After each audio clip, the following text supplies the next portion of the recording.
dignos de cada logro.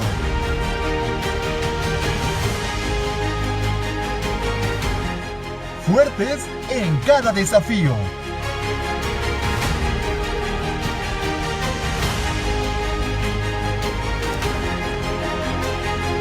Universidad IEXPRO, 13 años creciendo juntos. Creciendo juntos.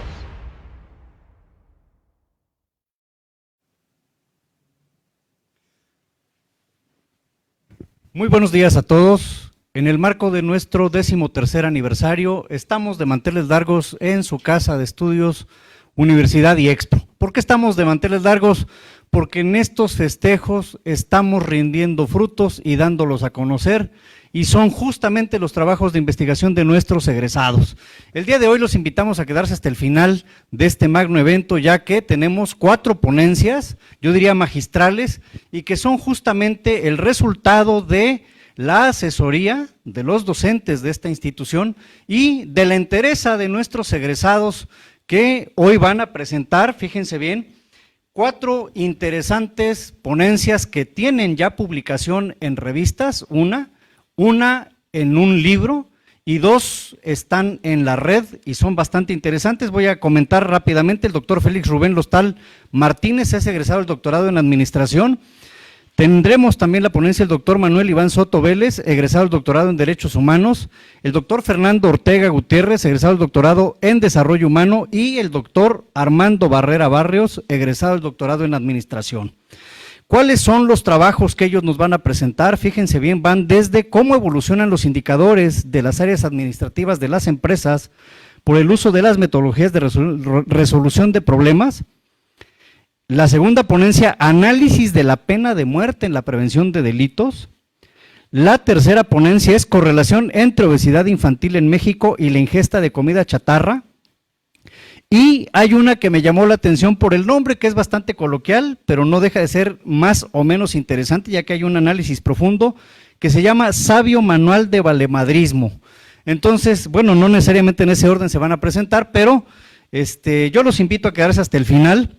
Me gustaría decirles que en este marco del 13º aniversario estamos muy contentos, ya notarán tal vez algo de nerviosismo de mi parte, pero no con menos entusiasmo, no con menos energía, no con menos alegría de poder compartir estos trabajos de investigación en este domingo 3 de febrero de 2024. Entonces, me gustaría que antes de presentar a nuestro primer ponente, vayamos a conocer a nuestro invitado a través del video que ya está preparado por el área técnica de esta institución. Adelante, video.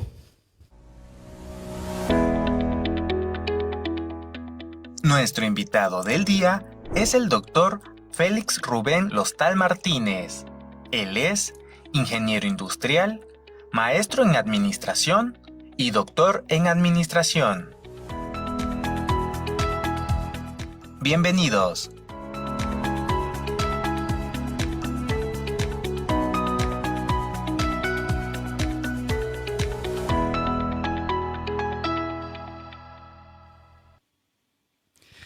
El doctor Félix Rubén Lostal Martínez es nuestro primer invitado. Él es egresado del doctorado en Administración y expondrá su proyecto con el tema ¿Cómo evolucionan los indicadores de las áreas administrativas de las empresas por el uso de metodologías en la resolución de problemas? Esta investigación es bastante interesante, ustedes la pueden consultar en internet. Y nos habla acerca de cómo cuando hay un trabajo sustentado científicamente a través de Key Process Indicator en las organizaciones, se nota cómo con esta sustentación y con un análisis que, bueno, en administración los expertos tienen todo un control desde la planeación, los indicadores de productividad y eficiencia tienden a incrementarse. Pero bueno, no me gustaría abundar más de este interesante trabajo, sino cederle directamente el micrófono a nuestro invitado, que es el doctor Félix Rubén Lostal Martínez. Adelante, doctor. Gracias, muy buenos días. Ya casi estaba contando la historia usted completa, entonces déjenme, vamos a empezar a compartir la presentación.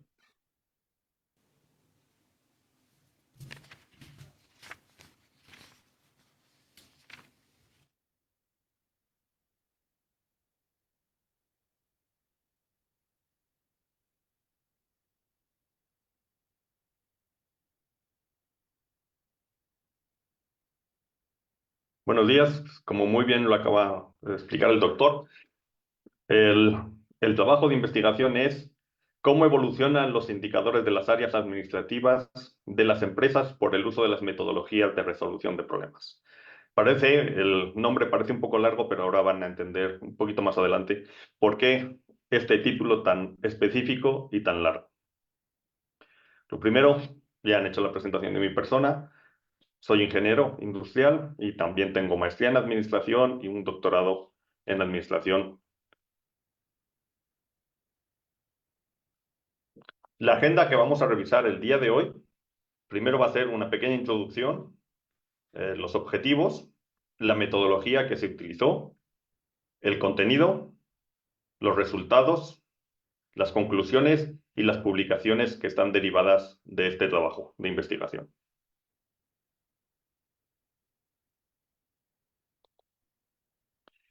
¿Por qué este tema? Yo he trabajado en la industria, específicamente en la industria automotriz, durante los últimos más de 20 años, ya un poquito más de 25 también. Y en todas las empresas se utilizan metodologías de resolución de problemas, pero siempre se utilizan para proyectos específicos. Un problema de calidad, un problema de ingeniería, un problema muy específico. Pero cuando le preguntas a la gente, ¿qué resultados obtienes? Dicen, funciona. ¿Funciona? ¿Qué significa funciona? ¿En qué nivel funciona? ¿Cuándo nos funciona? ¿Por qué nos funciona? Eso no te lo saben explicar o no te lo sabían explicar. Yo estuve haciendo unos trabajos previos y no encontré ninguna documentación que avalase el uso de las metodologías. Entonces, esta fue la razón principal de comenzar a trabajar en este proyecto.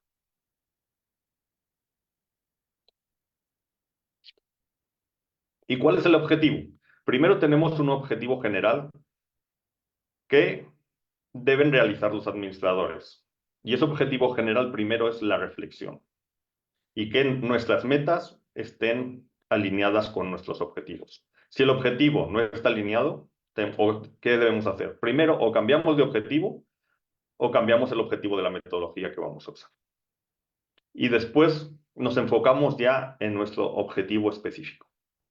Nuestro objetivo específico es poder demostrar que la hipótesis, el uso de las metodologías de resolución de problemas en la gestión de una empresa mejora los indicadores claves de proceso o los KPIs, como también se conocen generalmente.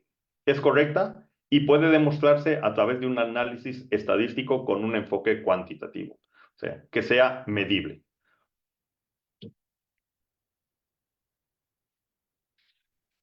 ¿Y qué hacemos? Primero, tenemos nuestro enfoque. Primero, es una investigación cuantitativa, o sea, es medible. El diseño y el alcance.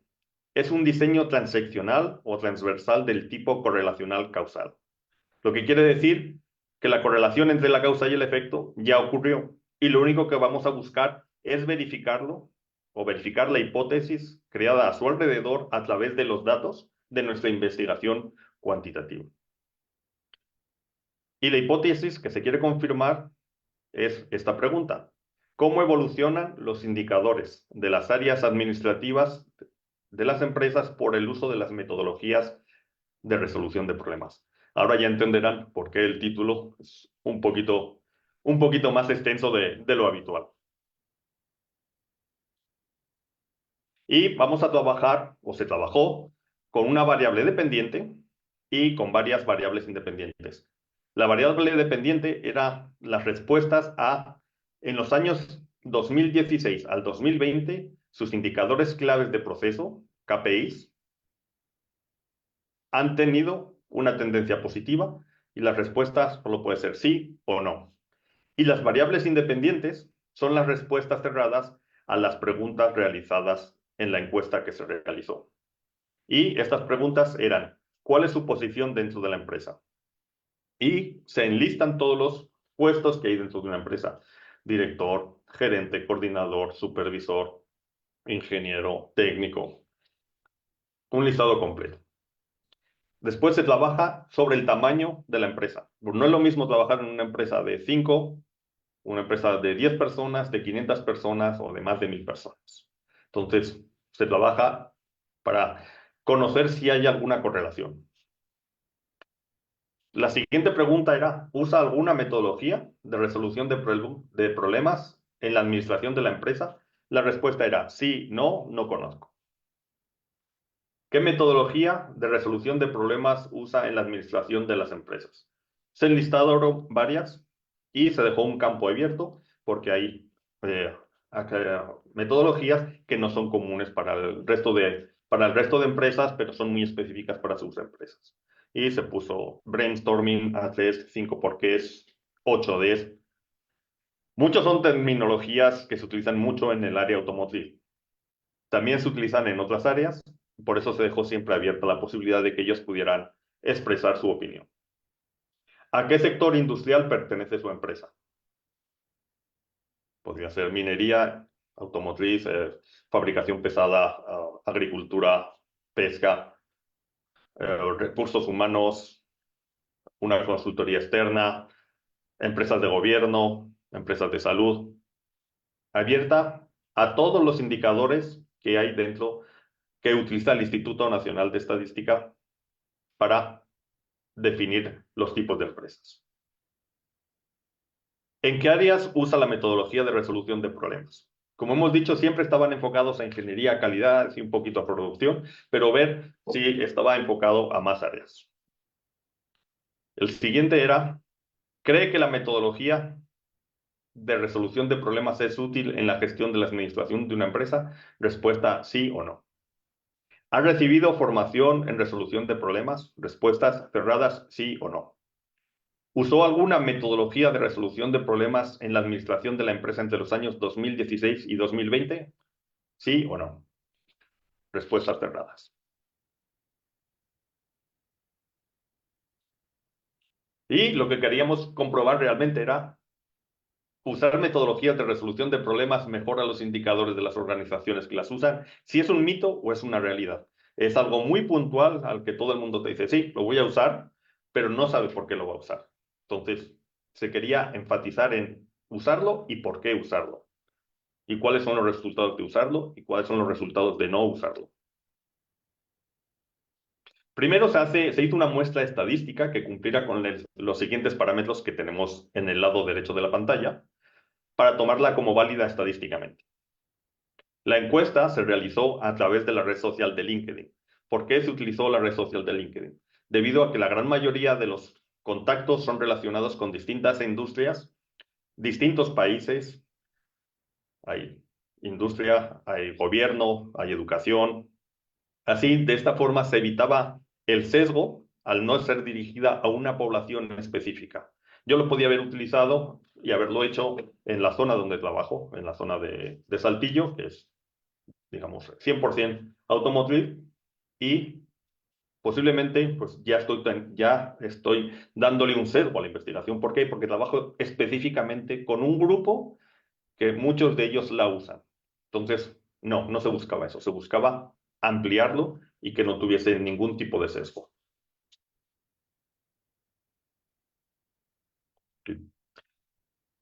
Y podemos verlo a través de la siguiente diapositiva, cuál era su posición en la empresa. Si se dan cuenta,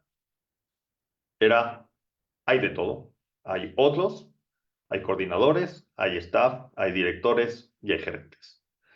Primero de todo vamos a decir que la encuesta se realizó en inglés porque se realizó para un público más amplio de lo que solamente es el área de México.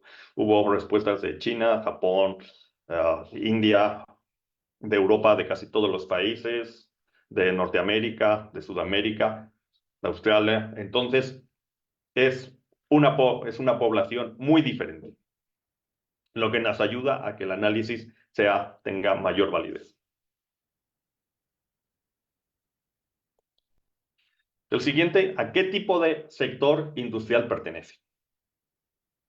Principalmente, pues ya ven, hay 1, 2, 3, 4, 5, 6, 7, 8, 9, 10, 11, 12, 13 sectores que son los que están listados en el Instituto Nacional de Estadística, y la mayoría es manufactura, estamos hablando de un 36%, pero tenemos el resto de actividades. Manufactura es la que mayor provee, entonces es normal que sea la mayor parte. Pero tenemos de todos los sectores, lo que nos da una visión de que es muy amplia el trabajo que se realizó. Se realizó un análisis, vamos a cambiarnos de lado, se realizaron las correlaciones de chi cuadrado y salieron 45 correlaciones. De esas correlaciones, las principales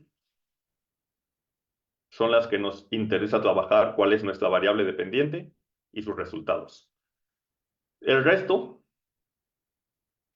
puede ser interesantes para un estudio posterior ver las correlaciones. Pero entre la variable independiente y la variable dependiente, entre la variable dependiente y las variables independientes, encontramos que en los análisis de chi cuadrado, aquellos que son inferiores a 0.01, encontramos 1, 2, 3, 4, 5. 5 que tienen una correlación muy, muy fuerte. Entonces, que haya una correlación muy fuerte no quiere decir que estadísticamente nos vayan a servir. Por eso tenemos que hacer los análisis posteriores y entender si hay una correlación directa, si hay una correlación indirecta y cuáles son realmente si tenemos correlación con lo que nosotros estamos buscando. Y se hacen los análisis secundarios. En los análisis secundarios, primero, vemos que si usan metodologías de resolución de problemas y los que dijeron que sí, tienen una mejora en sus indicadores en el 85%. Estamos teniendo en cuenta como positivo los que sí tuvieron y los que se mantuvieron. ¿Por qué los que se mantuvieron? Porque este análisis se realizó durante la pandemia, después exactamente de la pandemia. Entonces, el año 2020, mantenerse teniendo en cuenta todo lo que sucedió fue positivo. Si te mantuviste en momentos de una crisis que no había sucedido desde la Segunda Guerra Mundial, quiere decir que algo estuviste haciendo bien. Entonces, por eso se tomó como parte positiva el mantenerse. ¿De acuerdo? Entonces, y los que no usan tienen un 69% de resultados de tener un mal resultado en sus indicadores. El siguiente punto son los grupos que usan metodologías de resolución de problemas. Los que están marcados con las flechas se van a dar cuenta que son los que tienen buenos resultados. Perdón, al revés, son los que no obtuvieron los mejores resultados. Y los que obtienen mejores resultados en el uso de metodologías de resolución de problemas son el sector privado mayoritariamente. No todas las empresas, pero mayoritariamente es el sector privado. Y el sector público es minoritario. Son aquellos que tienen peores resultados, como pueden ser servicios de salud, como pueden ser servicios postales, como puede ser educación pública. ¿Utilizan? Sí, pero son los que menos la utilizan. El siguiente tema era los que sí creen que las metodologías funcionan, tuvieron un resultado de un 82% en buenos resultados, contra los que no creen que funcionan, que tienen un 75% de probabilidad de tener malos resultados.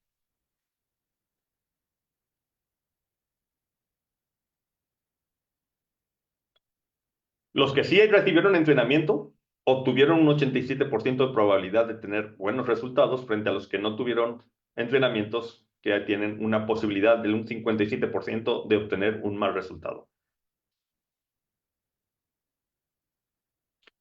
Y los que sí le usaron los que sí utilizaron las metodologías de resolución de problemas entre el 2016 y el 2020, el 87% tuvieron buenos resultados frente a los que no la usaron, que tuvieron un 60% de tener malos resultados.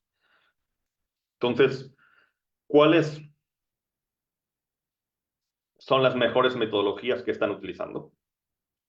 La que obtuvo las mejores calificaciones fueron el A3 como metodología de resolución de problemas. De hecho, inicialmente yo hice mi trabajo porque yo utilizo A3 como metodología de resolución de problemas siempre en mis trabajos, porque tiene una capacidad de análisis muy distinta a otras actividades y lo pueden realizar personas sin grandes cualificaciones. Y resultó que sin quererlo salió que el A3 era el que mejores resultados daba. Brainstorming da un poco inferior, 91%. Análisis de Pareto da un 88%. 5 porqués y 8 Ds dan unos resultados muy parecidos y son los que generalmente utilizan las armadoras con sus clientes. Algunos que no usaban y no saben lo que significa. Y los resultados son básicamente lo que acabamos de explicar. Las respuestas a las preguntas, en los años 2016 al 2020, sus KPIs, indicadores claves de proceso, en seguridad, gente, calidad, costo, han tenido una tendencia positiva. Y a las preguntas, con las variables dependientes, nos dan los siguientes resultados. ¿Usa alguna metodología de resolución de problemas? Los que sí usan las metodologías, un 85% de tener buenos resultados. Los que no la usan tienen un 69% de tener un mal resultado. ¿A qué sector pertenecen? Los sectores productivos son los que tienen mejores resultados frente a los sectores administrativos. Por supuesto, con los resultados anteriores, la hipótesis queda confirmada. Solamente estamos ahora presentando los resultados. ¿Cree que las metodologías de resolución de problemas es útil en la gestión administrativa de la empresa? Un 82%, sí, frente a un 75% que no creen y van a tener un mal resultado. ¿Han recibido formación en resolución de problemas? Los que sí han recibido tienen un 87% de tener buenos resultados frente a los que no los han recibido, que tienen un 57% de tener un mal resultado. ¿Y usó alguna metodología de resolución de problemas en la administración de la empresa entre los años 2016 y 2020? Los que sí la han usado tienen un 87% de tener buenos resultados, o tuvieron, y los que no la usaron, pues tuvieron un 60% de tener un mal resultado. La hipótesis queda confirmada. Si se usa, se tienen buenos resultados. Si no se usa, tienes muchas más posibilidades de tener malos resultados. Y en nuestras conclusiones, la hipótesis queda plenamente demostrada en los análisis de chi cuadrado por su correlación y en el análisis secundario de causa-efecto. Hemos dicho que puede ser que el análisis de chi cuadrado tenga una correlación buena, pero pueda ser inversa. Entonces, en este caso, en el análisis secundario, la causa y el efecto van de la mano. Y se sugieren mejoras en los procesos como, primero, implementar metodologías de resolución de problemas a todos los niveles de la organización, desde el nivel más bajo al nivel más alto. Formar a los empleados en el uso de metodologías de resolución de problemas. Se vio que los que tenían entrenamientos tenían mejores resultados. Normal.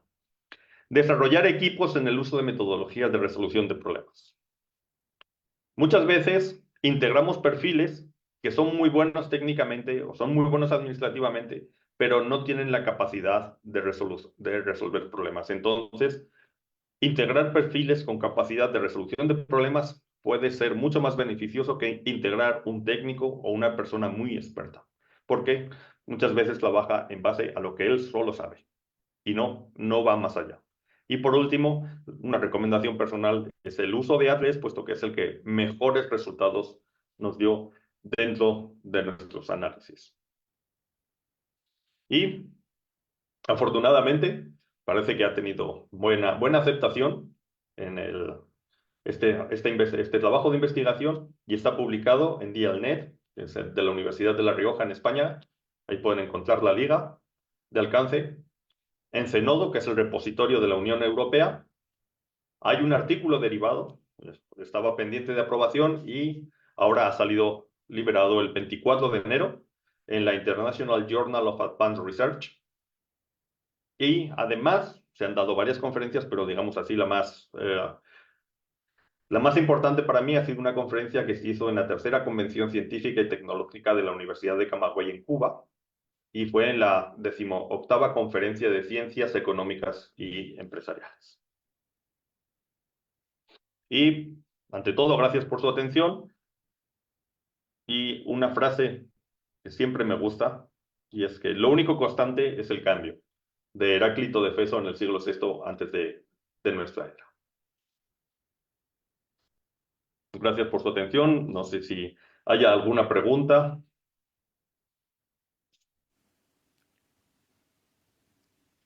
Pues muy interesante, doctor, la conferencia que usted nos ha dado de una manera breve, resumida, muy sencilla, con un trabajo de fondo muy importante porque utilizó métodos cuantitativos, realizó correlaciones para llegar a la conclusión de que es muy importante usar metodologías para resolución de problemas. Los problemas son una constante en todas las empresas, independientemente de si brindan bienes o servicios, independientemente de si se dedican a la transformación, pero queda claro algo. Incluso en tiempos de pandemia, en tiempos de crisis, aquellas que usaron metodologías se convirtieron más fuertes. Entonces, deja usted las ligas para consulta. Yo pensaría que es muy interesante también saber que hacer investigación que proyecte no solo a las instituciones, sino que proyecte resolución de problemas en todos los niveles y en todos los tipos de organización es necesario y es importante. Hacer investigación en IEXPRO es relativamente sencillo.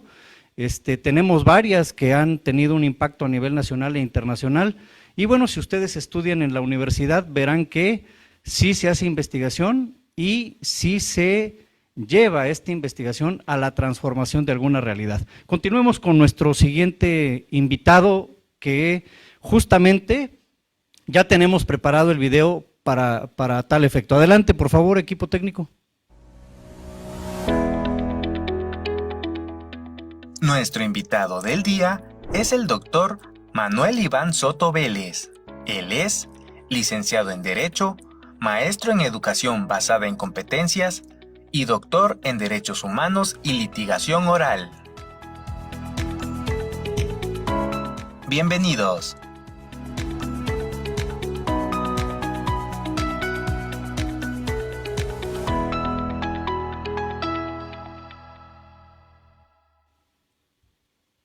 Como segundo invitado tenemos al doctor Manuel Iván Soto Vélez, quien nos expondrá su proyecto Análisis de la pena de muerte en la prevención de delitos. México ha tenido una alza de delitos de toda índole y se ha puesto en la mesa la posibilidad de plantear la pena de muerte, que justamente tiene un punto controversial, que es contravenir al derecho fundamental que es, y el primero, pues preservar la vida, ¿no? Entonces, pues qué mejor que un experto egresado de nuestra institución en litigación oral para que él nos pueda abundar acerca de este tema. Insisto, él es el doctor Manuel Iván Soto Vélez, egresado del doctorado en Derechos Humanos y Litigación Oral. El documento se encuentra indexado en la revista jurídica, que ya nos dará los datos más adelante. Bienvenido. ¿Qué tal? Buenos días a todos en este magno evento del aniversario de nuestra institución. A continuación les voy a proyectar lo que es mi presentación a efecto de dar continuidad con este trabajo que funciona más que nada como un análisis. Como ya bien lo comentaron, existe una controversia. Sin embargo, bueno, hay puntos interesantes de este tema, los cuales a continuación les voy a mostrar.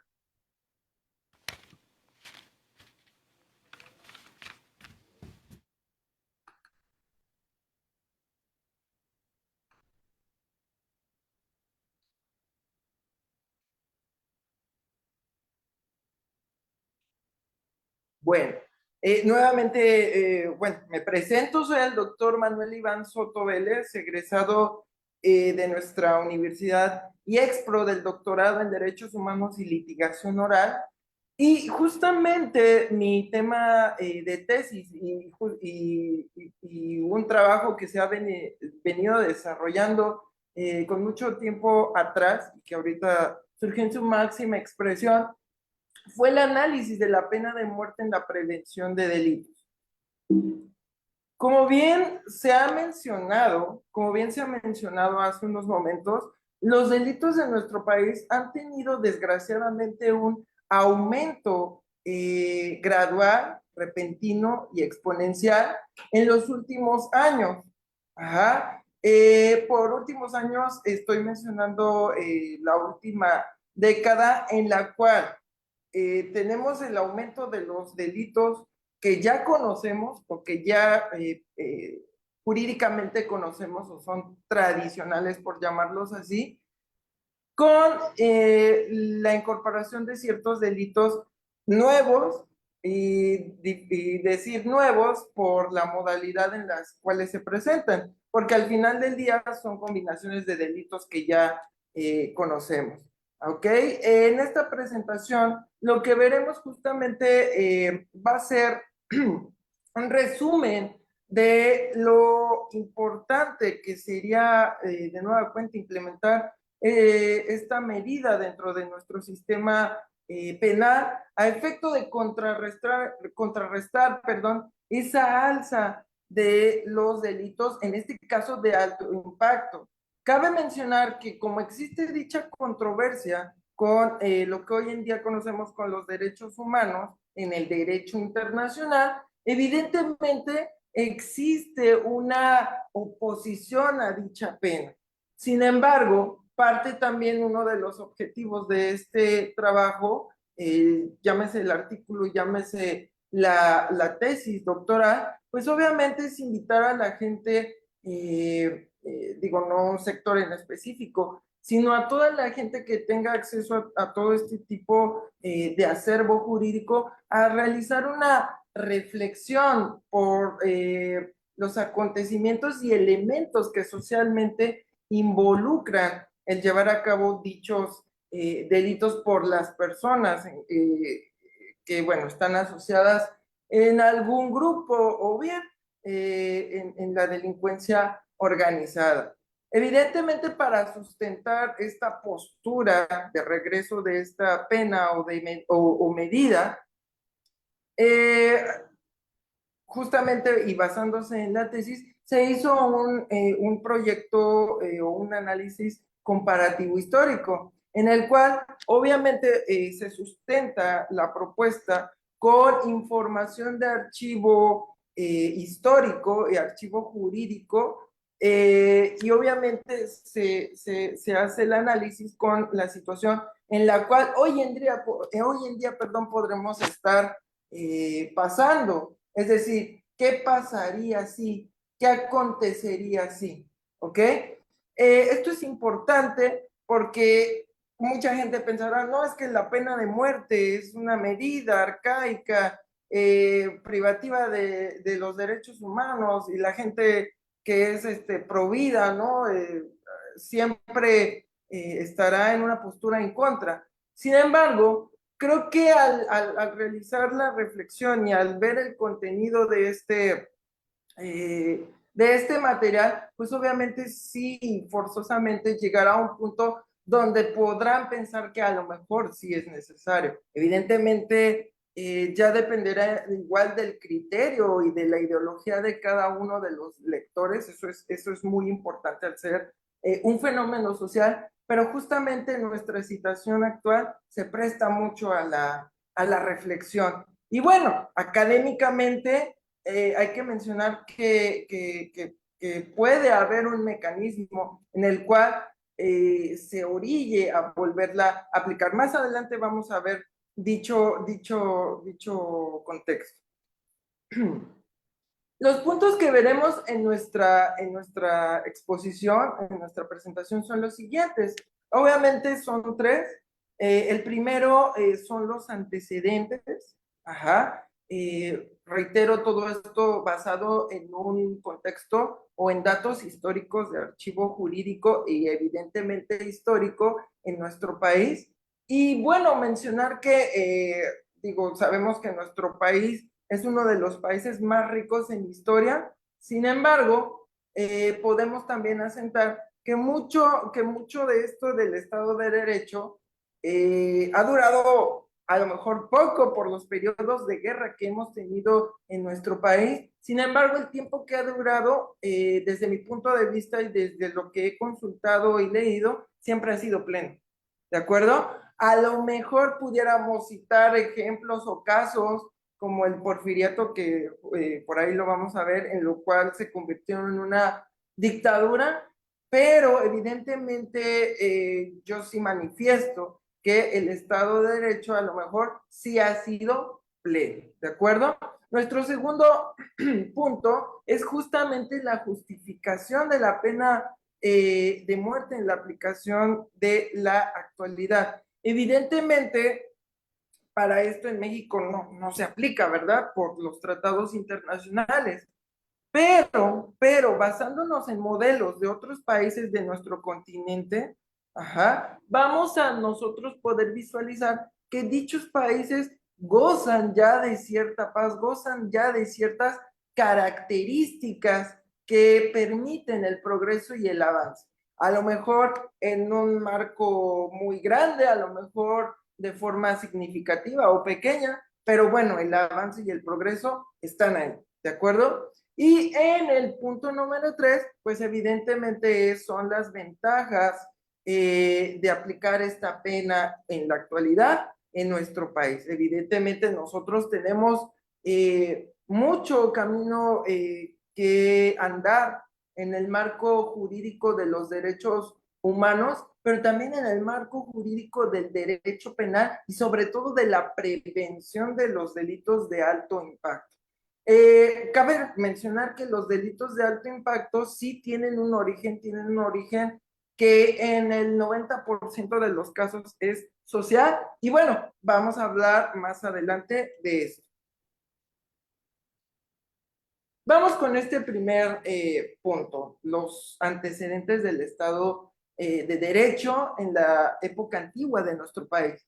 Reitero, nuestro país tiene una vasta historia, sí, creo que es la tercera o segunda historia más grande de todos los países del mundo.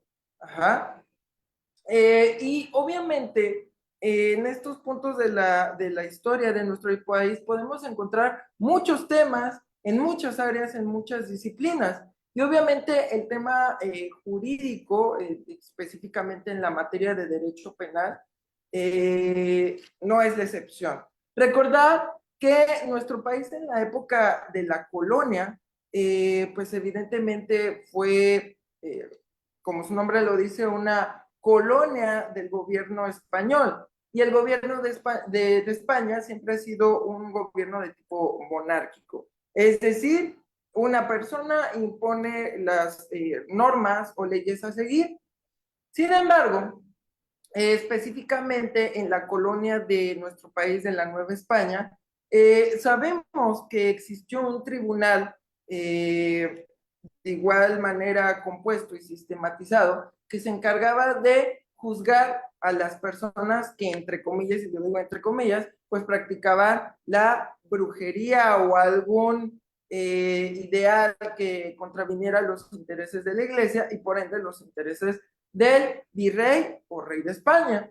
En este caso, siempre me gusta citar a la Santa Inquisición, porque evidentemente lo que aplicaba en la mayoría de los casos era una pena de muerte. La pena de muerte era contra las personas que presuntamente, o bueno, en ese tiempo que ya estaba acreditado que practicaban todo este tipo de misticismo que, reitero, contravenían los ideales de la iglesia o del gobierno, en este caso monárquico. Esto es importante porque evidentemente el Tribunal de la Inquisición funcionaba, digo, no en los mismos conceptos jurídicos, pero a lo mejor podría expresar lo que en los mismos estándares que un juzgado penal de hoy en día, con un cuerpo colegiado de jueces, evidentemente una parte que acusaba, una parte defensora, etcétera, etcétera, etcétera. Y al final, siempre viendo los intereses, reitero, de la iglesia y del gobierno monárquico, siempre se tomaba una decisión que evitaba supuestamente que estas prácticas se llevaran a cabo. Como podemos ver ahí en la imagen, pues evidentemente parte de la pena de muerte era quemar a las personas al rojo vivo en una plaza central, obviamente para que todo el mundo pudiera ver o presenciar dicho acontecimiento y que esa gente que estaba como espectadora viéndolo, pues obviamente tuviera siempre la idea de que no debería de llevar a cabo situaciones que contravinieran justamente a la iglesia o al sistema de gobierno, porque podían acabar de esta manera. Reitero, me gusta mucho citar este ejemplo porque lejos de que obviamente se contraviene el derecho humano fundamental de la vida, pues obviamente se planta esa ideología de miedo sobre las personas en cometer cierto ilícito, aun si fueran culpables o no, digo, en el caso específico de la época de la colonia. Rescato justamente este ejemplo porque esa idea, a raíz de todas las estadísticas que nosotros podemos ver o de la situación que podemos ver a nuestro alrededor al respecto del crimen organizado, sería un buen parteaguas para hacer dudar a la población o incluso a orillar a la población de no cometer dichos actos. Ajá. Sin embargo, y es evidente, sabemos que la persona que entra al crimen organizado siempre va a estar latente a correr dicho riesgo. Después tenemos la época de la Reforma y justamente el Porfiriato son épocas continuas, ajá, en las que a lo mejor el Estado de Derecho o la paz sí estaba mantenida hasta los momentos de guerra, pero bueno, aquí en la imagen tenemos dos momentos muy importantes.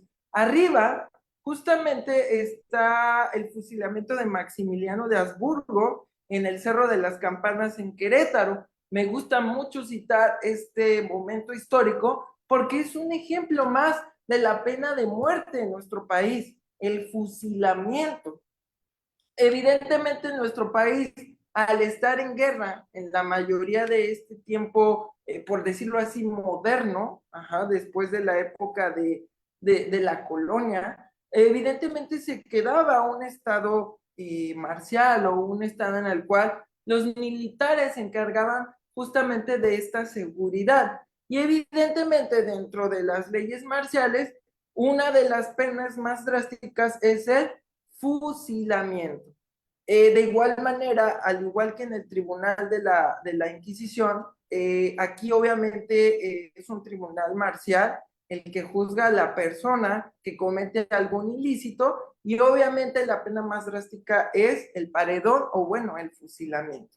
Y obviamente esto, conforme fue avanzando tanto la jurisprudencia en esos años y obviamente la historia, pues fue reduciéndose porque cada vez más la gente tenía esa idea de que si cometía algún ilícito podía ser sujeto de el paredón. Evidentemente en este cambio de sistema y llegando justamente al porfiriato, sabemos que nuestro país en su avance social siempre ha sido carente de esto y hasta nuestras fechas. Y evidentemente los cuerpos de seguridad o los encargados de la seguridad pues no pueden estar en todos lados. Por eso en la segunda imagen tenemos una figura muy interesante de aquella época que se llamaban los rurales, que justamente eran un tipo de policía que era mandado a los pueblos a justamente cuidar la seguridad. Esto es muy interesante porque los rurales se basaban, sí, básicamente en los ordenamientos marciales que tenían, pero también respetaban los usos y las costumbres del lugar a donde iban ellos a ejercer su trabajo. Y justamente en este respeto de usos y costumbres, surge una modificación a la pena de muerte, en este caso el fusilamiento. En este caso, los rurales, perdón, sí ya utilizaban el criterio más a fondo de solo aplicar la pena de muerte a los delitos de alto impacto, a los delitos altos, ajá, pero lo aplicaban de cierta forma en que no era directamente matar a la persona. Esto lo conocemos como ley fuga. La ley fuga era el método en el cual dejaban en libertad a la persona y obviamente desde una distancia retirada, evidentemente se le disparaba a la persona en una especie de cacería, ¿no? Sin embargo, digo, es un método un poquito arcaico, un poco, no sé cómo llamarlo, en cuanto muy rudimentario, pero bueno, al final de cuentas era el mismo modelo. Y de igual manera la gente tenía esa idea de pensar en llevar a cabo algún ilícito porque ya sabía cuál era su fin o su destino. Dentro de los datos históricos que ustedes mismos pueden consultar en el Archivo General de la Nación, tenemos la última pena de muerte aplicada en nuestro país, que data de 1957 en el estado de Sonora. Justamente se aplicó un fusilamiento y se aplicó a estas personas que tenemos aquí en la fotografía superior de su lado izquierdo, ajá, los cuales cometieron el delito de violación y asesinato de menores. Ajá. Por esta pena o por este delito se les aplicó dicha pena. Ajá. Ese fue el último indicio de la pena de muerte en nuestro país en el 57. Después se empezó a hablar de los derechos humanos, después se empezó a hablar de un fortalecimiento y cambio en los sistemas jurídicos penales y bueno, a lo mejor pudo haberse contenido la alza de los delitos, pero bueno, ya trascendiendo a nuestra época actual, los delitos nuevamente vuelven a subir. Vamos con nuestro segundo punto. Tenemos aquí la justificación de la pena de muerte en su posible aplicación en la actualidad. Y parte de esta justificación es que los índices delictivos van en aumento en estos años. Evidentemente, como lo mencionaba en el principio de la participación, los delitos evidentemente tienen su origen en el sistema social, en nuestro país claramente, en el sistema social. Yo lo veo, no sé si ustedes compartan mi experiencia o incluso mi opinión, yo lo veo en el lugar en el cual yo vivo. Mucha gente está desamparada, mucha gente está marginada por diversas situaciones y obviamente no les queda a ellos en el uso de la razón o en el uso de su sentido común que enlistarse en las filas justamente de los grupos delictivos y no lo hacen con una intención más que percibir algo de dinero para sobrevivir, ya ni para vivir, para sobrevivir. Esto evidentemente sí es un tema que abarca muchas áreas y muchas disciplinas. La educación, la economía, el ejercicio de la administración pública, etcétera, etcétera. Y como lo podemos ver en la imagen superior del lado izquierdo, pues bueno, tenemos los estados con el mayor índice de delitos, en el cual se encuentra el Estado de México, se encuentra evidentemente Guanajuato, que nosotros si nosotros consultamos las fuentes o los medios de comunicación, pues sabemos que pues estas entidades tienen justamente ese nivel de incidencia delictiva muy alto. Y bueno, por ahí hay otros estados que no sé por qué están en color clarito, siendo que está descargada la imagen de una página gubernamental, como es el estado de Guerrero, que es en el cual yo radico, que tiro por viaje, y perdón por la expresión, pues se ven muertos en la carretera y en varios lugares a causa de esta situación. Ahora, justamente los delitos a los cuales yo hago alusión, a los cuales se debe de aplicar esta sentencia o esta medida, evidentemente son la delincuencia organizada en dos modalidades, el narcotráfico y obviamente la trata de personas. ¿Por qué estos dos delitos? Porque justamente son los delitos de más alto impacto en la sociedad. Evidentemente, el narcotráfico, al distribuir los estupefacientes a diestra y siniestra y a cualquier persona, pues obviamente genera que la sociedad se enferme o se plague incluso de estas sustancias enervantes que obviamente se pierde el control en su consumo y obviamente causa que los índices delictivos menores crezcan en la obtención de un recurso para poder acceder a estas sustancias ilícitas. Por otro lado, tenemos la trata de personas, que todavía más pone en vulnerabilidad los derechos humanos de las personas al ser privadas de su libertad principalmente y el ejercicio de muchos otros derechos. Por eso yo creo que es idóneo que estas dos modalidades de crimen pues sean las sancionadas con la pena de muerte. Ahora bien, los sistemas penales de nuestro continente americano en la actualidad, Estados Unidos contempla la pena de muerte en los estados que están señalados ahí de rojo. Algunos países de Latinoamérica no lo contemplan como tal, pero sí están empezando nuevamente con las prácticas que se llevaban a cabo en estas épocas del virreinato. Tenemos aquí al método Bukele, que es derivado del presidente de El Salvador con el mismo nombre. Nosotros sabemos que El Salvador fue, hace algunos años, uno de los países de América con todavía mayor incidencia delincuencial, incluso más que en nuestro país. Sin embargo, con este método Bukele, en el que sí se vulneran ciertos derechos humanos de gente que ha vulnerado derechos humanos e incluso privado de la vida a las víctimas, vulnerando este apartado en esas cárceles que hemos visto en las noticias o en alguna imagen, pues obviamente sí se ha tenido un control sobre los índices delictivos, tanto así que dicho método, el método Bukele, se está aplicando en otros países, tal es el caso de Ecuador, tal como lo tenemos aquí, ¿de acuerdo? Esto es importante porque la mayoría de los países de Latinoamérica están adscritos a los tratados internacionales.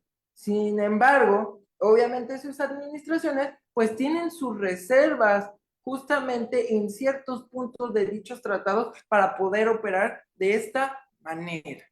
Algo que sin duda funcionará aquí en nuestro país, porque obviamente, reitero, todo parte también desde un aspecto psicológico. Y bueno, el argumento justificador de la pena de muerte como medida preventiva al delito de alto impacto. Creo que esta imagen que tenemos aquí reciente sí nos motiva a reflexionar y pensar y preguntarnos qué está pasando en este país. Hace poco yo veía justamente en los preparativos de esta presentación la noticia, y no es noticia para mí, reitero, esto está a media hora de donde yo estoy, justamente esto de los niños armados. O sea, ¿quién en su sano juicio le proporciona armas de fuego de un calibre grande? Algunas por ahí vemos que es de juguete, algunas verdaderas en otras imágenes, a menores.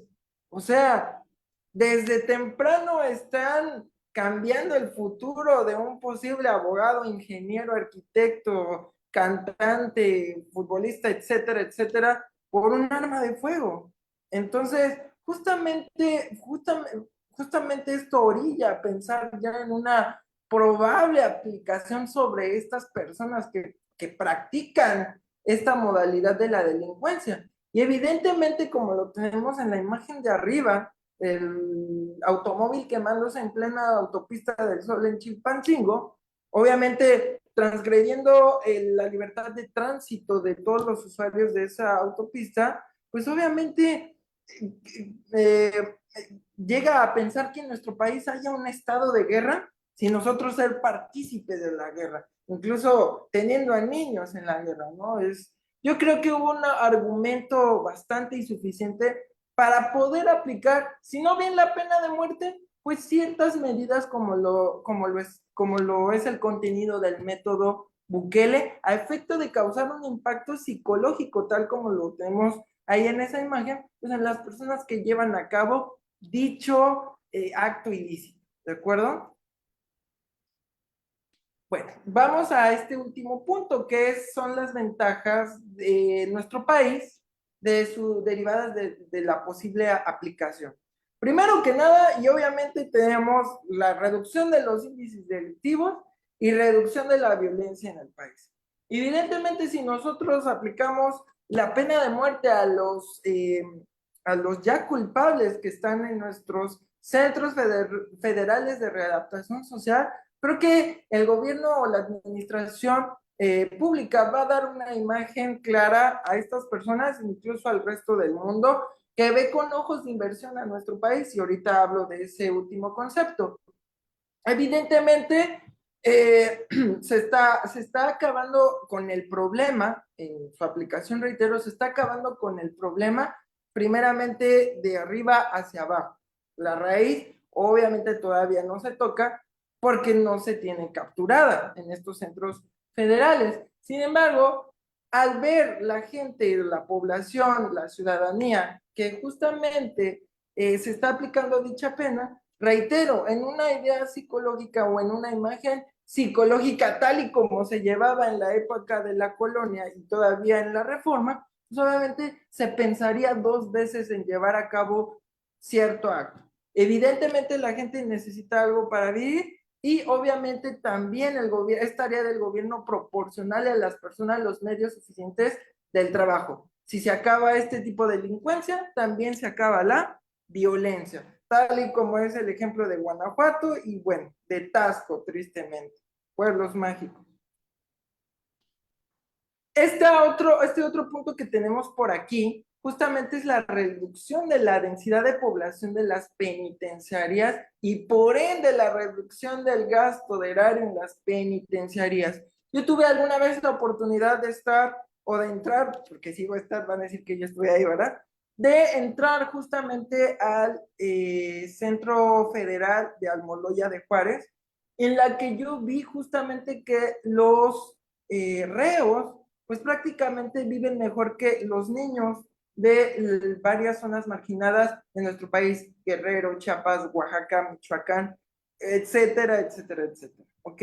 Entonces, la reducción de esto nos ayudaría en justamente destinar el erario, en vez de a los centros penitenciarios, pues a, como dice ahí, la educación y áreas que fortalecen el tejido social. Esto obviamente teniendo una prevención a través de la educación y a través de estas áreas en que los menores, o incluso adolescentes, si ustedes lo quieren ver así, pues recaigan en estos puntos. Por eso yo opino, y por eso fue la motivación de este trabajo, o la razón principal de este trabajo, el poder hacer esta reflexión, y obviamente, si se concuerda con la idea, pues obviamente que se una más gente a promover esta aplicación en ciertos puntos. Hoy el tema penal tiene que mejorar, evidentemente, pero por algo podríamos empezar. Gracias por su atención. Esto fue una pequeña reflexión para ustedes. Quedo atento si hay alguna duda o pregunta y, bueno, les agradezco mucho. Hasta el momento tenemos 2 participaciones brillantes. La primera, ustedes recordarán, a cargo del doctor Félix Rubén Lostal Martínez, y nuestro segundo invitado, que acaba de concluir, que es el doctor Manuel Iván Soto Vélez, ambos egresados de esta institución, a quienes agradecemos estas ponencias bastante interesantes desde paradigmas completamente diferentes de la investigación, el primero cuantitativo y este segundo de un corte más histórico y cualitativo. Pues vamos con nuestro tercer invitado de esta mañana, ya tarde, y adelante con el video, equipo de producción, por favor. Nuestro invitado del día es el doctor Fernando Ortega Gutiérrez. Él es licenciado en enseñanza del inglés, maestro en diseño de proyectos educativos virtuales y doctor en desarrollo humano. Bienvenidos.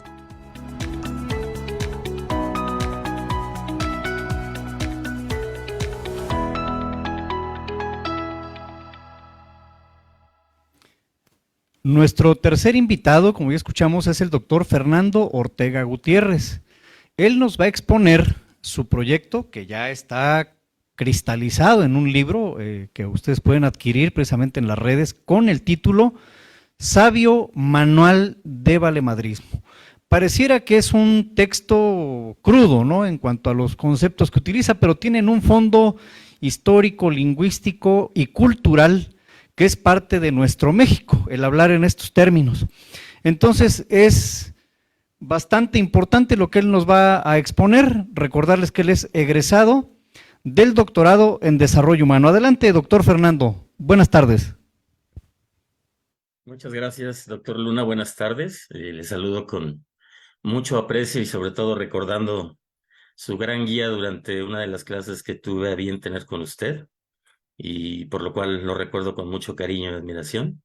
Así como aprecio, también quiero agradecer a mi casa de estudios de este programa de doctorado y felicitarles por 13 años de trabajo tan generoso y tan profesional. Igualmente quiero también agradecer a mis compañeros doctorandos, doctorantes y doctores que estuvieron conmigo en el pasado y también a quienes han presentado hoy.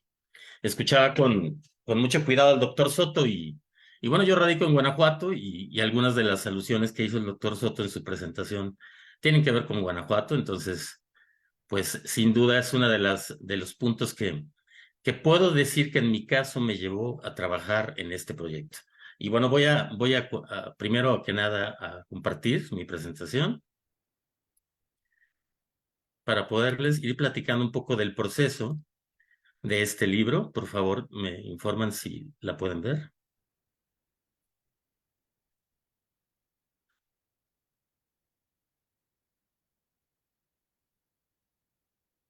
Creo que ya pueden ver mi presentación, ¿verdad?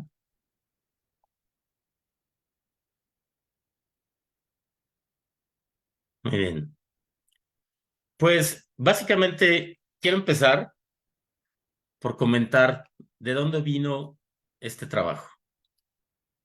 Vino fundamentalmente de analizar lo que es mi país.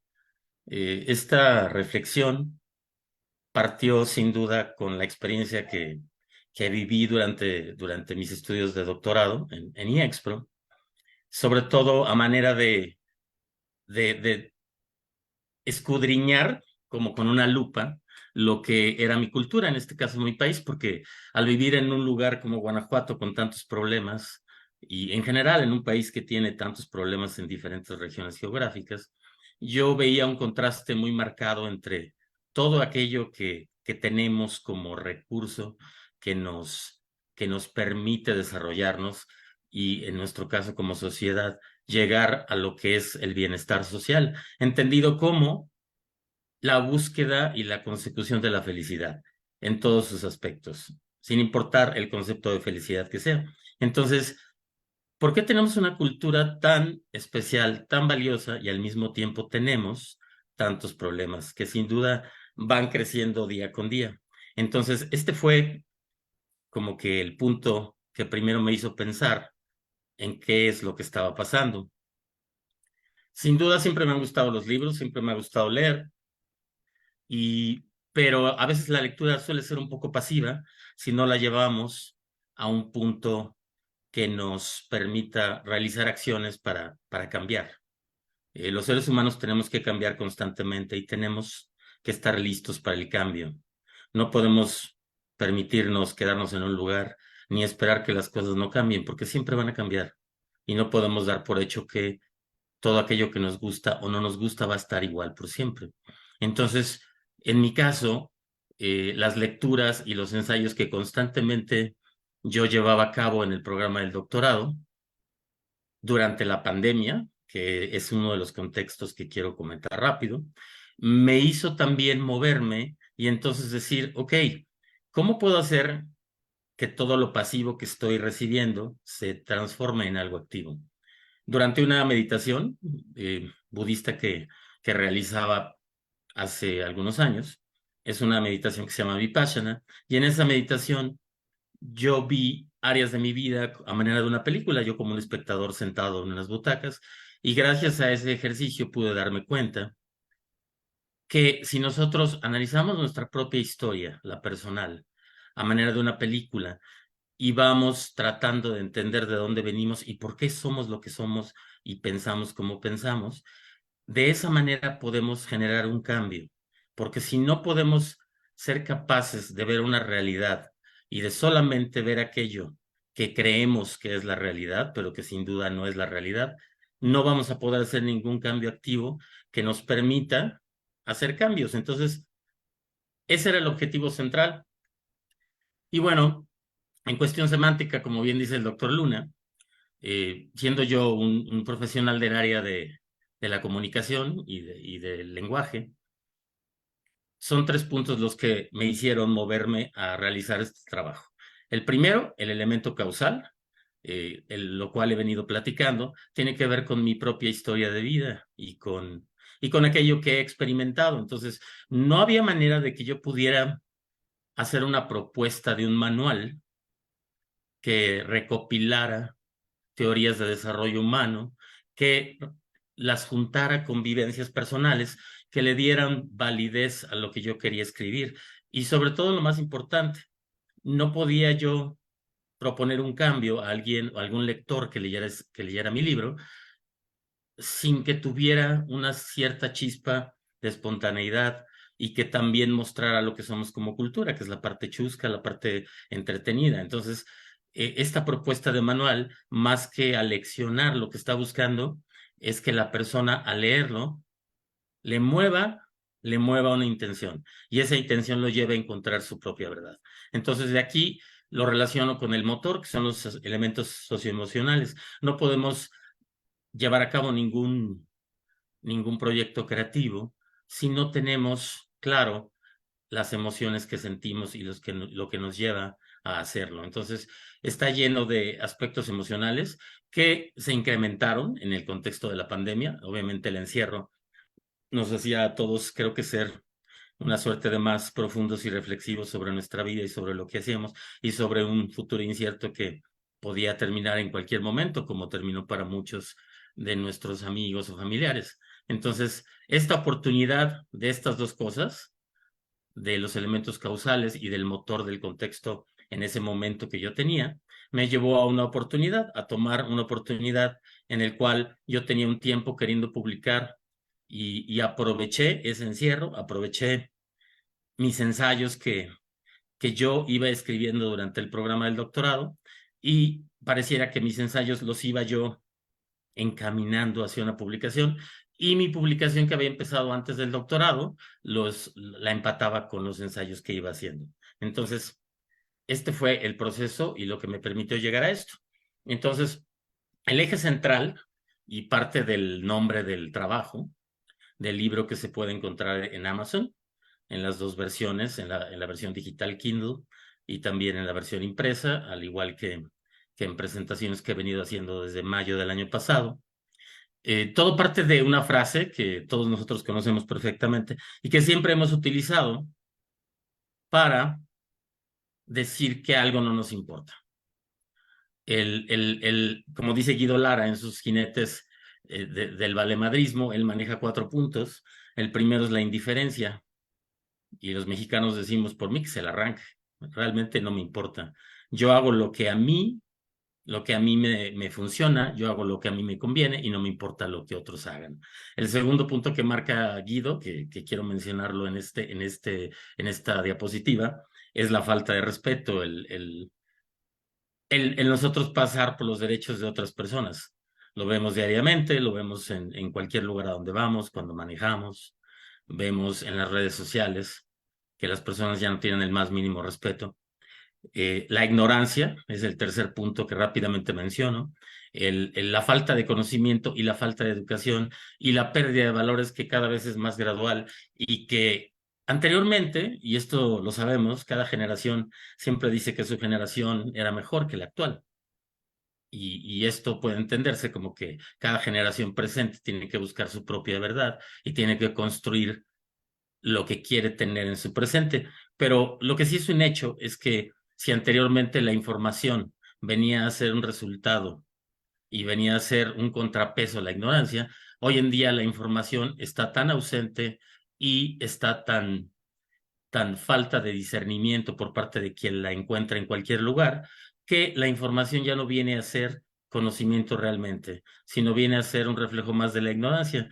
Las personas basan sus valores, basan su conocimiento en redes sociales, basan sus modelos en influencers vacíos, plásticos y carentes de contenido y profundidad. Entonces, estamos ante una generación que solamente privilegia su capacidad y su estética física, pero su estética mental está completamente ausente. Y no decir su estética valoral y espiritual. Esa es la que más se está perdiendo. Entonces, ¿cómo recuperar una esencia como país si no entendemos contextos básicos como la dignidad vista como la veía Kant? Aquí en esta diapositiva rápidamente puse entre paréntesis algo que sucedió hace poco con la frase valemadrista, en el sentido de que ya se aceptó en el diccionario de la Real Academia Española, y desgraciadamente aquí podríamos reaccionar con el cuarto jinete de Guido, que era el desmadre, ¿no? El decir, todo lo tomamos a chusco, todo nos da risa, pero creo que no es chusco saber que a los mexicanos se nos estereotipe con una frase como valemadrismo negativo, en el sentido de que no nos importa nada, todo lo tomamos a fiesta y a desmadre, y en realidad pareciera que somos una cultura que está perdiendo profundidad y está perdiendo conocimiento, porque a final de cuentas el conocimiento es lo que nos puede rescatar. Entonces, esta propuesta del manual de recuperar la esencia chida tiene que ver con darle una vuelta a una página, una utopía. ¿Qué quiere decir? Que el valemedrismo histórico siempre, desde nuestra propia historia, lo hemos visto como el expresar algo que no nos interesa o que no tiene valor. Pero ¿cómo podemos hablar de que algo nos vale madre si somos una cultura maternal? Somos una cultura que toma a la madre, la Tonantzin, como el estandarte de más valor, de más fuerza y de mejor ejemplo. Entonces, ¿por qué decimos que algo nos vale madre cuando algo no nos importa? Cuando al decir que nos vale madre, debería de importarnos demasiado. Esto es solo un ejemplo de cómo el lenguaje puede irse perdiendo y se puede ir tergiversando. En realidad, si entendiéramos desde nuestra propia historia, incluso las palabras que utilizamos, entonces seríamos capaces de darnos cuenta que las hemos venido utilizando de forma errónea. Este es solo un ejemplo, pero es el ejemplo que detona el título de este manual y lo que pretende. Otro eje fundamental, y lo mencioné en la introducción, con el bienestar social, es la felicidad. La felicidad permea diferentes estados y diferentes áreas de nuestra vida. En el manual se tocan dos fundamentales, que es la salud y la muerte. La salud y la muerte porque la salud durante tiempos de pandemia nos dimos cuenta de una realidad, de cómo en materia de salud estábamos tan carentes de muchas cosas. Y no solo nosotros, diferentes culturas en muchos países fueron perdiendo todo aquello que ellos venían ofreciendo como un sistema de salud confiable y que estaban listos para incluso atención primaria, y nos damos cuenta que no fue así, y entonces hubo tantas muertes y hubo tantas carencias que la sociedad estaba volviéndose loca, y la neurosis, como dice Chulhan, estaba volviéndose en uno de los problemas presentes más fuertes, al igual que todo tipo de problema neurológico. La muerte, para nosotros como mexicanos, es un punto que no solamente representa nuestra cultura, sino que nos representa a nosotros en la respuesta que damos a ella. Curioso ver cómo la muerte es entendida y siempre ha sido entendida en nuestro país como un fin, como el término de las cosas, a pesar de que hay una religiosidad tan fuerte. Pero yo contrasto mucho la religiosidad con la falta de espiritualidad. Si comparáramos quizás nuestra idea de la muerte con algunos países africanos, como en el caso de Ghana, ellos ven la muerte como una gran fiesta, porque realmente sienten que lo que viene es infinitamente mejor, y entonces su espiritualidad realmente se plasma de una manera más tangible, y la religiosidad no lo es tanto. Entonces, nosotros como sociedad creo que le damos más énfasis a la religiosidad en lugar de la espiritualidad. Entonces, la muerte es un fenómeno que también merece ser analizado desde una retrospectiva personal. El dinero, poder y política, sin duda creo que uno de los vicios a los que hacía alusión el doctor Soto en sus indicadores tan lúgubres y tan oscuros, en el caso de Guerrero, en el caso de Guanajuato. Renard decía que lo único que nos distinguía a los animales de los seres humanos era nuestra preocupación por los asuntos financieros. Entonces, si fuéramos como los perros, no nos preocuparíamos por el dinero y por los bienes. Entonces, los seres humanos nos preocupamos tanto por los bienes y como dijera la filosofía, nos hemos vuelto una sociedad tan hedonista que solamente creemos que el dinero es lo que nos va a hacer feliz. Y creo que quienes tenemos ya una cierta edad sabemos que el dinero puede traernos cierto bienestar momentáneo, que precisamente va a satisfacer esa necesidad hedonista, pero sabemos que eso a la larga no va a ser ningún cambio significativo en nosotros. Entonces, realmente, ¿qué es lo que va a hacer que nosotros construyamos nuestro bienestar social y podamos abonar a la creación de una mejor sociedad? Bueno, finalmente el amor y el cambio es el eje que viene a llevar el libro a un clímax, incluso hacer un análisis personal de nuestra historia sentimental para también reconstruirnos desde ahí, siguiendo un poquito a ejemplo la alegoría de Ícaro y de reconstruir nuestras alas a pesar de que se hayan derretido. Entonces no podemos construir un escenario idílico que realmente nos permita crecer si no somos capaces de hacer una reflexión que nos desnude, que nos escudriñe y que nos haga darnos cuenta de que si no podemos analizar nuestra propia pérdida de valores, nuestra propia miseria en la que hemos venido viviendo, no podemos hacer un cambio y llegar a este bienestar social, que es este estado en el que nosotros no solamente queremos tener nuestras necesidades humanas básicas, como sería la parte tangible, sino la parte también subjetiva, la que tiene que ver con los elementos de interacción socioemocional y afectivos. Es decir, cómo nosotros reaccionamos a la vida que tenemos con las personas que queremos, a la vida que tenemos en el lugar donde vivimos, a las relaciones que construimos con nuestras amistades y a todo aquello que requerimos para saber que nuestra historia está teniendo un desarrollo a manera de búsqueda de dignidad humana como Kant que comenté antes.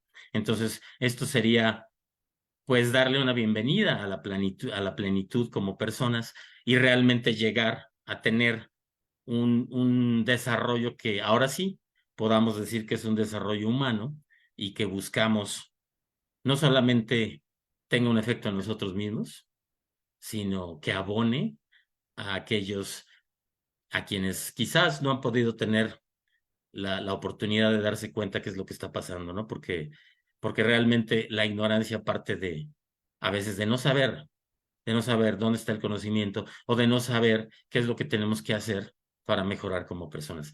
Entonces, en estos minutos, esto fue a grandes rasgos lo que plantea el libro, que es, como dije, un manual, pero que no busca, da muchas ideas de desarrollo, sobre todo varias teorías que recibí durante el doctorado y que también me interesaron. Y esa propuesta de ideas se mezcla con todo aquello que he vivido yo a lo largo de mi vida, pero la propuesta no es léelo y aplícalo, sino lee, quédate con lo que te guste, con lo que estés de acuerdo y construye tu propia realidad con el mismo fin que tuve yo al escribirlo, el buscar mejorar mi propia realidad personal y buscar un desarrollo que realmente me permita alcanzar un verdadero bienestar o una felicidad que, aunque es subjetiva, siempre está ahí al alcance de todos nosotros, ¿no? Mientras estemos en esta realidad terrenal. Aquí me gustaría, pues, saber si alguien tiene alguna pregunta. Con todo gusto podré contestarla. Muchas gracias.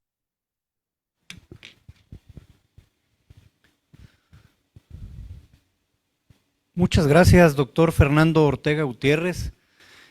Quisiera comentar antes de agradecerle este espacio que usted nos ha compartido y bueno, este trabajo que también vemos que usted proyectó previo a iniciar el doctorado y que usted ya tenía un rumbo fijo. Decir que el verdadero sentido de su trabajo es que valgamos madre, edificando precisamente estas relaciones, resignificando nuestros contenidos, revalorando esta cultura tan amplia, mágica y rica que tenemos en México, para que entonces surja nuestro verdadero valor individual y colectivo. Bueno, hasta el momento hemos tenido ya 3 extraordinarias ponencias. En la primera pudimos observar que hay problemas siempre en las instituciones, en las empresas, y que usando las metodologías estas empresas se pueden evolucionar, pueden mejorar, pueden lograr desarrollos en amplio sentido de la palabra. En la segunda, que es importante un cambio social, y que antes de votar o no por la pena de muerte, pues hace falta hacer una profunda reflexión acerca de qué está pasando en nuestro México, ¿no? Y en esta tercera, con el doctor Fernando Ortega Gutiérrez, con este sabio manual de valemadrismo, queda importante que tenemos una cultura maravillosa, que podemos echar para adelante, que los mexicanos tenemos cómo, con qué, y que bueno, pues hace falta precisamente hacer también esta reflexión en diferentes dimensiones. Agradecemos a las personas que nos están siguiendo y que se mantienen conectadas en este festejo del 13º aniversario de nuestra institución. Y bueno, pues sin más preámbulo me gustaría dar pauta al siguiente y último video. Adelante, equipo de producción, por favor.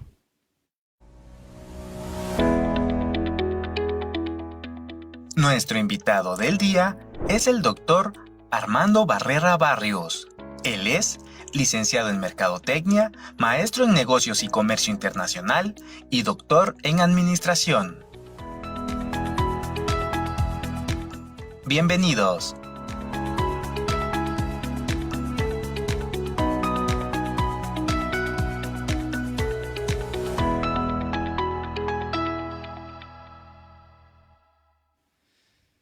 Para cerrar con broche de oro, tenemos a nuestro último invitado. Él es el doctor Armando Barrera Barrios, quien nos expondrá su proyecto Correlación entre obesidad infantil en México y la ingesta de comida chatarra. Como comentario previo, me gustaría mencionar que México tiene el primer lugar de obesidad infantil a nivel mundial y esta obesidad como consecuencia trae problemas de tipo cardíaco, complicaciones a nivel renal y obviamente implica pues un reto y un desafío para el sistema de salud. Pero bueno, hay buenas noticias y creo que una de estas es justamente esta investigación que realizó nuestro egresado de la universidad. Él es egresado del doctorado en administración y adelante, doctor, por favor, doctor Armando Barrera Barrios, adelante con su trabajo. Muchas gracias. Estoy compartiendo. Ok. A ver. Primero tengo que decir una cuestión que creo que es importante. ¿Se está viendo? Ahí está. Ok. Que es importante. Número 1. Este es un estudio longitudinal que se inició en el año 2010. ¿Ok? Y fue por medio, donde surge esto fue en el Instituto Belisario Domínguez del Senado de la República.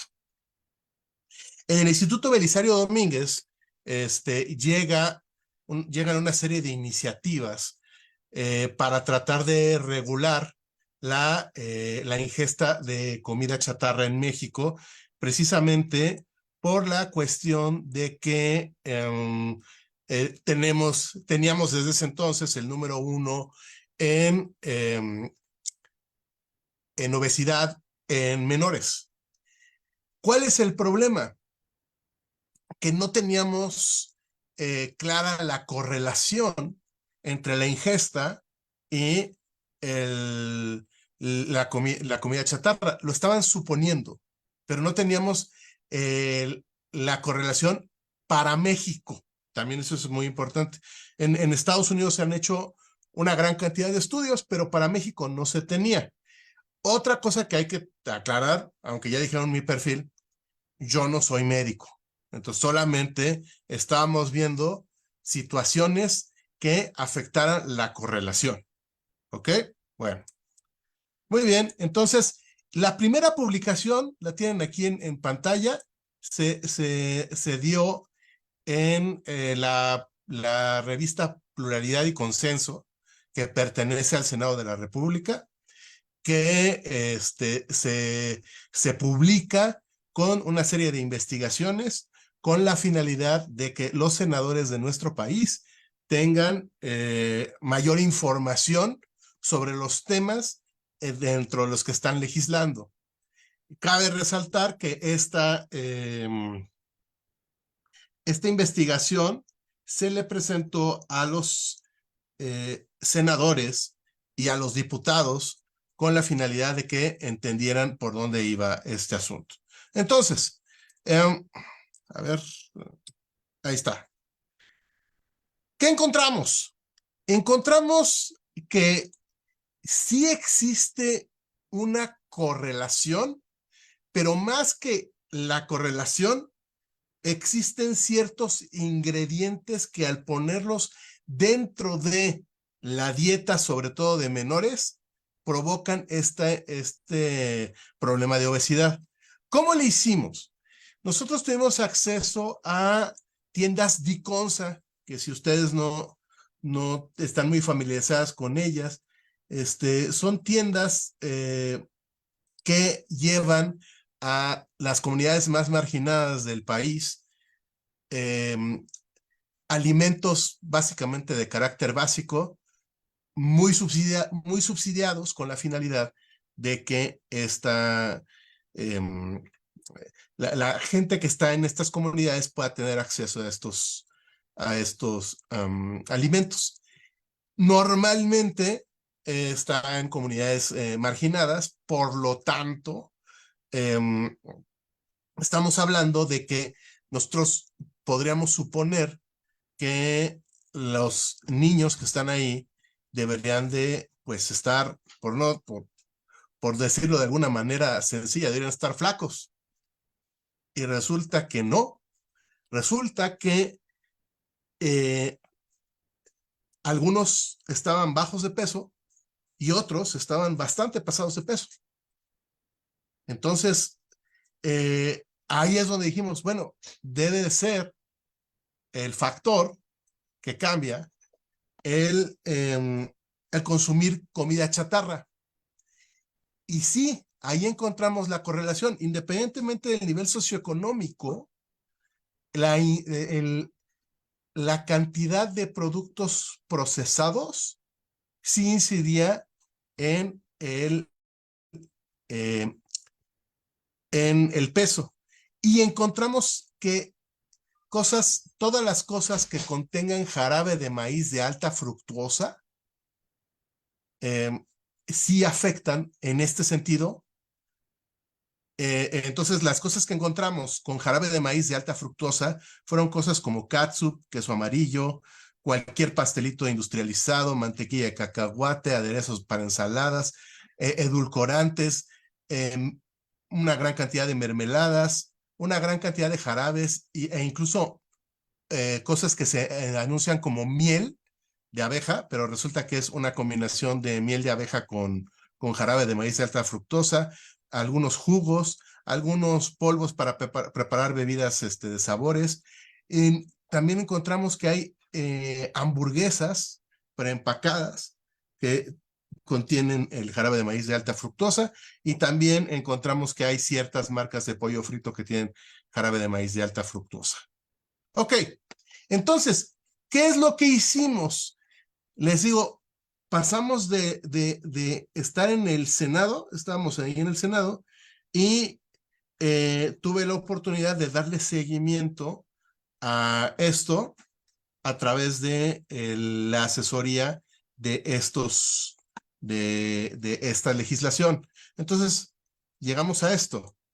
Esto es un promocional que se hizo para la empresa Segalmex, que es de la que depende Diconsa. Me fui a trabajar ahí a Diconsa con base en este estudio, y en 2020 lanzamos este spot que estuvo tanto en medios masivos como en vía internet. A ver. Creo que no se va a escuchar porque no compartí bien. Permítanme. A ver, otra vez. Ahí estoy. Ahí está. Ahora sí se va a escuchar. Muy bien, ahí va.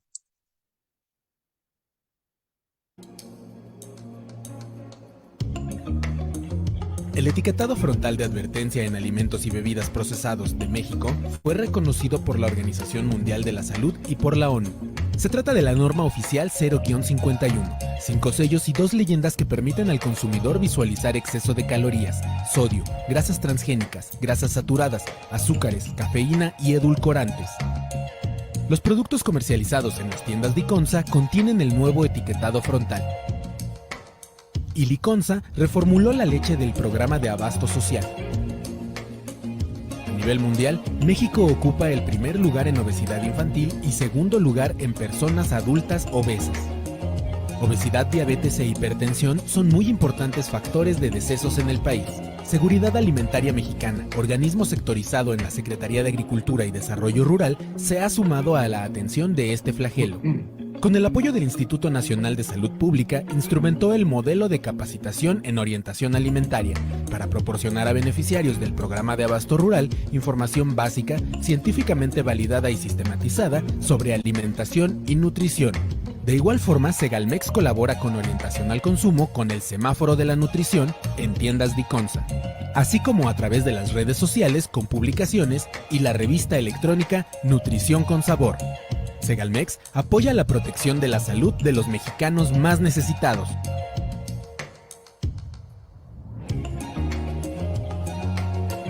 Conoce más en gov.mx/Segalmex. Para mis hijos que estaban en la primaria y ahorita ya son adultos, les ha beneficiado mucho. Evita la obesidad, la desnutrición, trae muchos nutrientes, trae vitaminas, ácido fólico.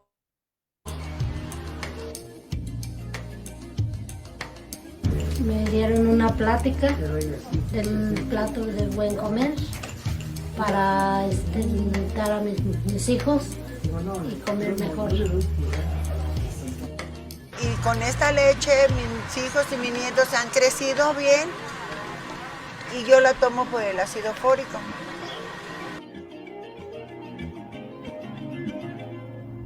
Ok, ahí estamos. Si se dan cuenta, ahí presentamos una serie de programas que también en las que también estuvimos trabajando. Sacamos una revista que se llama Nutrición con Sabor y además de todo se establecieron pláticas en las tiendas Diconsa en todo el país, además de pósters informativos. A ver, ahí está, esta es la revista de Nutrición con Sabor. Este es el primer fascículo que sacamos. Entonces se crea esto, se crean cursos in situ, ya habíamos dicho, en las tiendas Diconsa, y se generan pláticas también en las tiendas Diconsa. Ok, vámonos con el que sigue. Aquí no voy a poner muchísimo, porque el video es bastante largo, pero este es uno de los videos que se mandaron a algunas regiones del país de difícil acceso. Se les mandaba este video para que tuvieran conocimiento. Entonces, nada más voy a poner tantitito.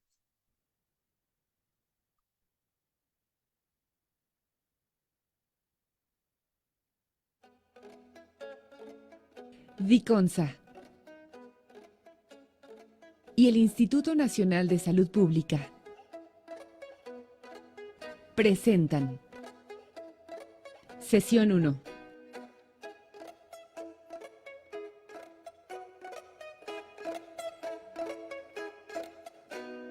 Este video proporciona información relacionada con la alimentación correcta que debes seguir para una vida saludable. Se describen las características de una alimentación correcta, las necesidades nutrimentales de acuerdo con la edad, el sexo y la actividad física de cada persona. Además, se dan recomendaciones para que puedas prevenir y controlar la obesidad, la desnutrición y la anemia.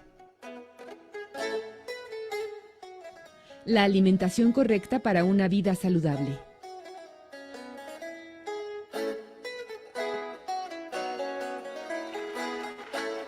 Nuestro cuerpo necesita agua y otras sustancias contenidas en los alimentos, a las cuales se les llama nutrimentos. Para la formación de tejidos. Bueno, hasta ahí lo dejo, se entiende por dónde va. Vámonos con el... Ahí está.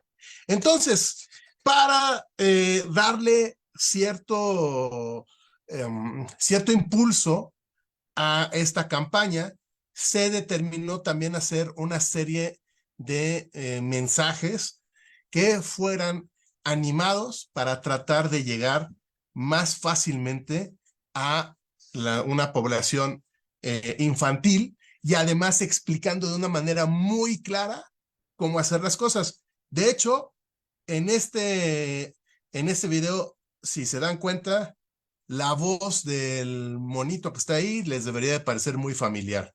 O sea, soy yo. Hola, yo soy el semáforo de la nutrición Segalmex.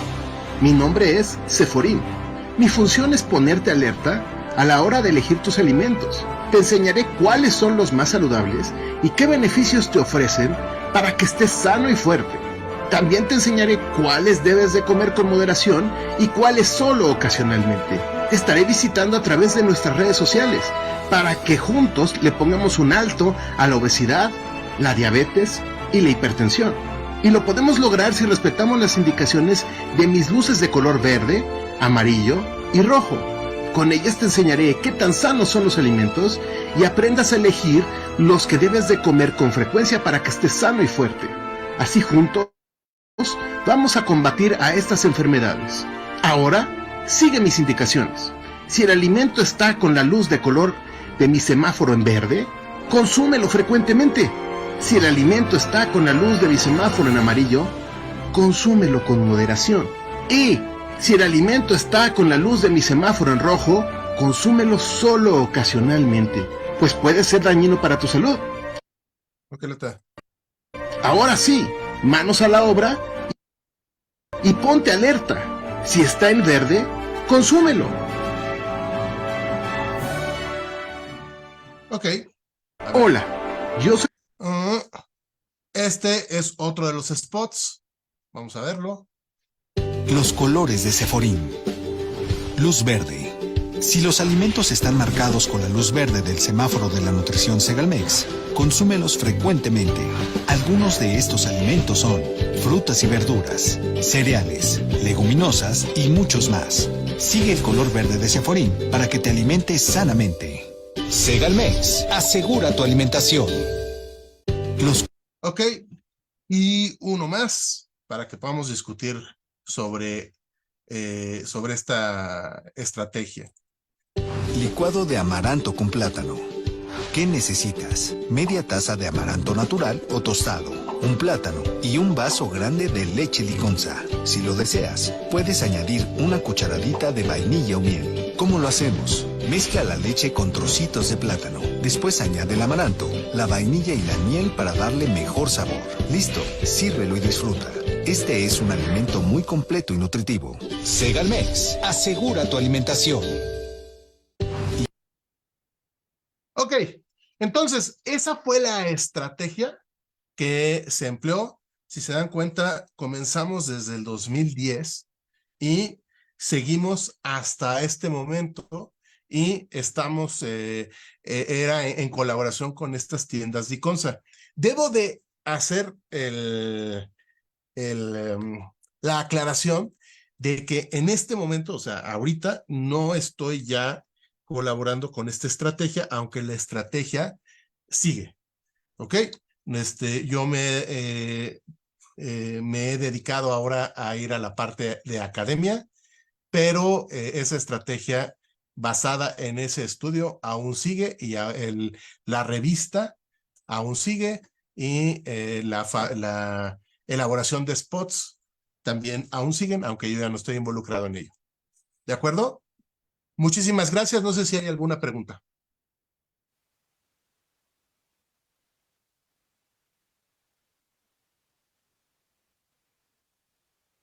No le escucho. A ver. Está. Muchas gracias, agradecemos esta última ponencia, muy interesante, muy importante, con un impacto social a nivel cultural y por supuesto en la salud, que nos lleva a proyectar una mejor calidad de vida y una expectativa también de una mejora de vida escuchaba yo, en todas las regiones, ¿no? Sobre todo aquellas más desvalidas.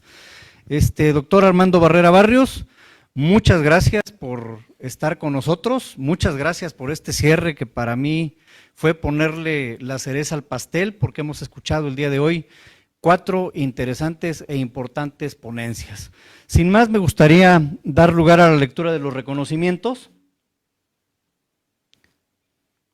que la Universidad IEXPRO les hará llegar a todos ustedes por estar participando con nosotros. El primer diploma es para el doctor Félix Rubén Lostal Martínez por su valiosa participación en la presentación de proyectos de investigación en el marco del 13º aniversario con el tema ¿Cómo evolucionan los indicadores de las áreas administrativas de las empresas por el uso de las metodologías de resolución de problemas?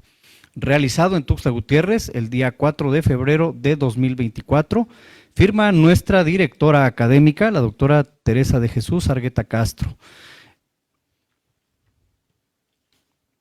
El segundo diploma se entregará al doctor Manuel Iván Soto Vélez por su participación en la presentación de proyectos de investigación con el tema Derecho Penal, análisis de la pena de muerte en la prevención de delitos, y esto está indexado en la revista jurídica volumen 7, número 1 del 2022.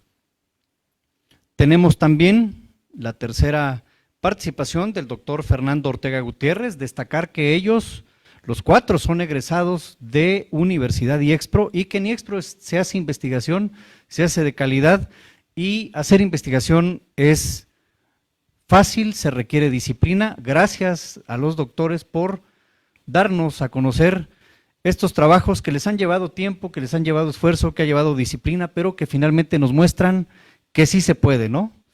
El doctor Fernando Ortega Gutiérrez participó con el tema del libro Sabio Manual de Valemadrismo Ilustrado, compendio para recuperar tu esencia chida, mexicana, y esto está indexado en editorial Kindle. El libro lo pueden adquirir ustedes en diferentes ligas de internet. Y cerramos y agradecemos al doctor Armando Barrera Barrios por su valiosa participación con el tema Correlación entre obesidad infantil en México y la ingesta de comida chatarra.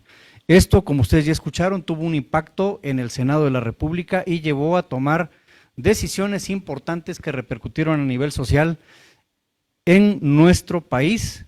Y bueno, sin ser médico, desde su trinchera pudo poner su granito de arena para cambiar la vida de muchos mexicanos. Muchas gracias nuevamente, muchas gracias a todas aquellas personas que nos han seguido y que se han conectado. Muchas gracias a los egresados que nos han saludado y a los alumnos que están actualmente cursando alguna licenciatura, maestría o doctorado. Pues hemos llegado a la parte final de nuestro primer evento titulado Presentación de Trabajos de Investigación de Egresados. Muchas gracias por acompañarnos. Están invitados al en vivo con nuestros colaboradores Más Salud Mental para todos detrás de cámaras. Recuerden seguir nuestras transmisiones que tenemos para ustedes en redes sociales, Facebook e Instagram. Asimismo, les invitamos a estar atentos a la agenda de programas, talleres y actividades, como son, por ejemplo, la exposición de pintura, arte urbano, como es, por ejemplo, la actividad de la Tuna Universitaria, en este 13º aniversario de nuestra universidad, que se hace más fuerte en cada desafío. Excelente tarde, los esperamos.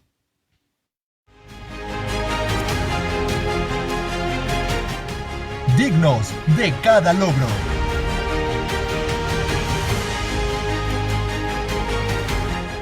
Fuertes en cada desafío.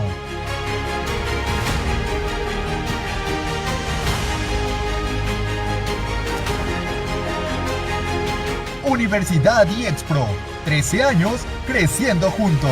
Creciendo juntos.